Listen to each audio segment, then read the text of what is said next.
चले गए तो मैं उनकी बातों का जवाब देता। कोई बात नहीं, आप दीजिए ना जवाब। आप कहाँ के हैं? मैं आजमगढ़ से हूँ। अरे बहुत बहुत शुक्रिया। मैं तो यहीं टहलते रहता हूँ, कभी कभी आता हूँ। जब दिल्ली में होता हूँ तो इन्हीं सब जगहों पे लोग मिल जाते तो मैं उनसे राय मशवरा करने आता हूँ। तो आपको क्या लगता है देश में राममय माहौल की काट विपक्ष के? चलो भाई देखो अब मैं क्या करता। कोई उसकी तो नहीं है। पहले तो सर मैं अपने ही लोगों पे बहुत तरस आता है कि हम हिंदू हैं और हिंदुस्तान में रहते हैं और हम हिंदू होकर हमको 500 सालों से मंदिर के लिए लड़ाई लड़नी पड़ी है। ये तो बहुत पहले हो जाना चाहिए। हमारे लिए कितने अपमान की बात है कि इस भारत में श्री राम को लाने के लिए हमको 500 वर्ष लगे। अच्छा, आप ये सोचिए, विपक्ष और ये कुछ गद्दार हिंदुओं की वजह से ये हो रहा है। नहीं तो हम कब का हमने राम जन्मभूमि पर अपनी स्थापना कर चुके होते हम। ये फंस गया सीएम, इसे पार्टी की मीटिंग समझ के फंस। और आप माहौल की बात कर रहे हैं, अब तो माहौल भगवा में है। जय श्री राम। तेरा तो गेम बचाना पड़ेगा। एक बात ये बताइए कि ये मुकदमा आज़ादी के बाद अदालत में चला गया तो अदालती लड़ाई होती रही, सुप्रीम कोर्ट तक आए और वो मुकदमा श्री राम मंदिर के पक्ष में गया। तो ये तो अदालत का मामला था, लंबे समय तक चला। आप ये नहीं लगता आपको? और उसके पहले जब मुगल काल था, मुगलों ने 500 साल शासन किया, बहुत सारे मंदिरों को उन्होंने तोड़ा, बहुत सारी जगह ये आरोप है तोड़ करके मस्जिद बना दी। और उनके ऊपर आरोप है ना, मुगलों ने तोड़ा, वो आक्रांता थे, दूसरे देश से आए थे, पूरा देश जीत लिया, 500 साल राज किया। ये भी तो एक बात है। ऐसा कुछ नहीं है। आप ये बताइए, थोड़ा इतिहास होते आप करते क्या? मैं भाजपा में हूँ, भाजपा युवा मोर्चा में आजमगढ़ में पॉलिटिक्स में हूँ। यार भाजपा का भी नेताओं पर वो लड़के जो बनास वाले थे बड़ा बेइज्जती करा दिए यार। अब कुछ लोगों के लिए क्या कर सकते हैं, वो तो हर जगह होते हैं। आप देखेंगे इधर भी हैं इधर भी हैं, तो उनके लिए क्या, हर जगह कुछ हुई ना, किरकिरी हुई नहीं। उससे क्या, कुछ लोगों ने गलत किया, लेकिन होना नहीं चाहिए। लेकिन ठीक है, थोड़ा सा किरकिरी हुई है सब। नहीं, अभी और सुनिए। होगा भी, होना भी चाहिए, क्योंकि बीजेपी की सरकार जो है ना सबसे अच्छा काम कर रही है। और नॉट फॉर मतलब जो भी स्टेट में है, मैं तो बीपी से बिलोंग करता हूँ और मैंने पहले भी देखा और आज भी देख रहा हूँ, तो दोनों में बहुत डिफरेंसेज आया है। तो होना चाहिए, इसमें कोई ऐसा नहीं है करके पार्टी ये। यूपी सरकार की बात आप कर रहे हैं? यूपी सरकार की बात कर रहा हूँ। तो यूपी सरकार का कौन सा काम आपको बढ़िया लगा? कोई गुड क्वेश्चन। ऐसी काम नहीं है जो उसकी खराब लगी, वो मैं यही नहीं, कमी ही नहीं निकाल पा रहा हूँ। सबसे बड़ा प्रॉब्लम यही है। हम लोग जब एक उनका कोई मैं बता रहा हूँ, जब हम लोग इससे पहले देखते थे कोई भी व्यवस्था वो लोगों तक पहुँच नहीं पाती थी।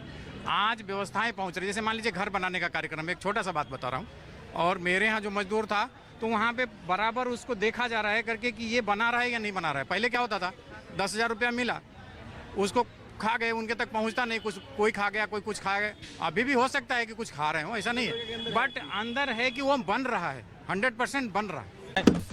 अरे झूठ बोल रहा है, ये झूठ।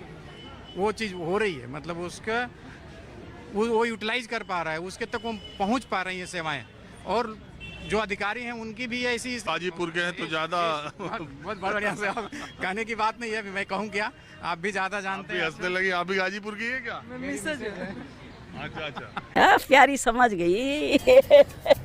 तो जैसे ही मैंने गाजीपुर कहा और उसकी लॉ एंड ऑर्डर, तो आप लोग हंसने लगे। हंसने लगे क्या है, लॉ एंड ऑर्डर हमने देखा है। आज लोगों के अंदर एक भय है कि पुलिस है, कानून है।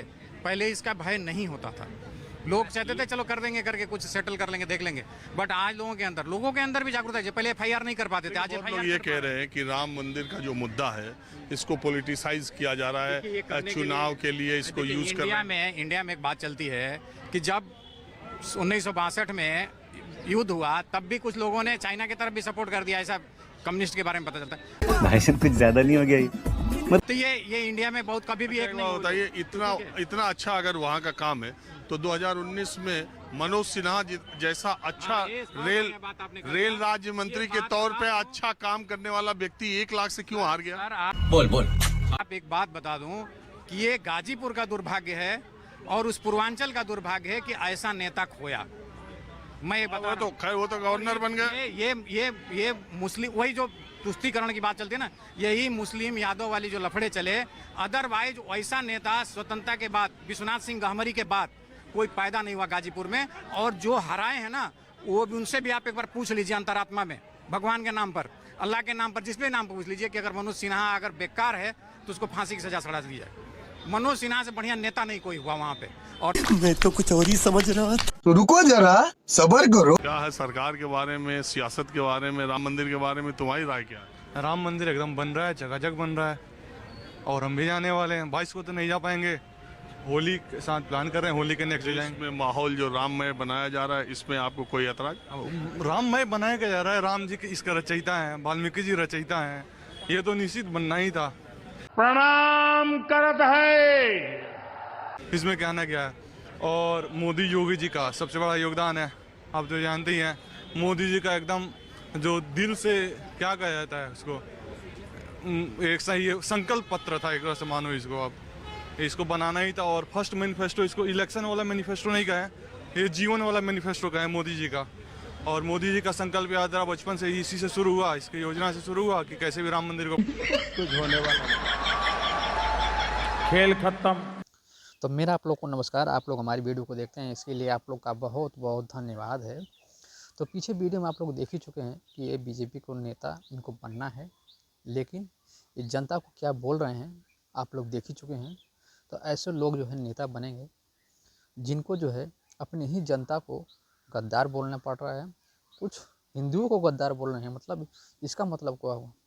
कौन से हिंदू को ये जो गद्दार बोल रहे हैं, कौन से हिंदू को नहीं बोल रहे हैं? जो है ऐसी सोच रखने वाले क्या हमारे देश में नेता बन सकते हैं कि अपने ही लोगों को गद्दार बोला जाए? क्या इनको बीजेपी को जो भी वोट नहीं देगा वो गद्दार होगा?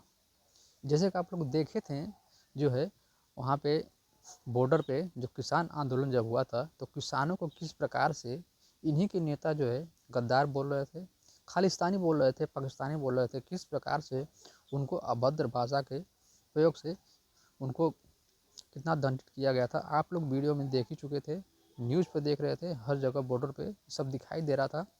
वहाँ के किसान कितना परेशान थे, लेकिन फिर भी वो अपनी हार नहीं माने, सरकार को झुका कर ही माने।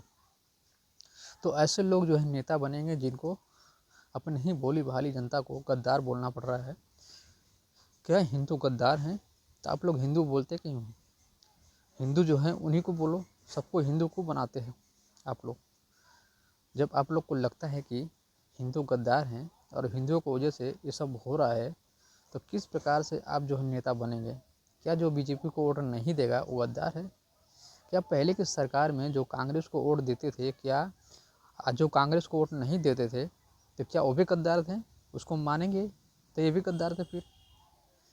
तो ऐसी जो है पहले की राजनीति नहीं होती थी। इस जब से बीजेपी सरकार आई है तभी से ये राजनीति जो है इस तरह की हो गई है कि लोगों को पाकिस्तानी बोला जा रहा है और गद्दार बोला जा रहा है, खालिस्तानी बोला जा रहा है। इस तरह से लोग जो है अभद्र भाषा का प्रयोग कर रहे हैं। तो राजनीति आज के समय में कहाँ जा रही है आप लोग देख रहे हैं। तो आप लोग की इनकी बातों से क्या राय है आप लोग हमें ज़रूर बताएं कमेंट करके। मैं आपके लिए इस तरह की वीडियो को बनाता रहता हूँ।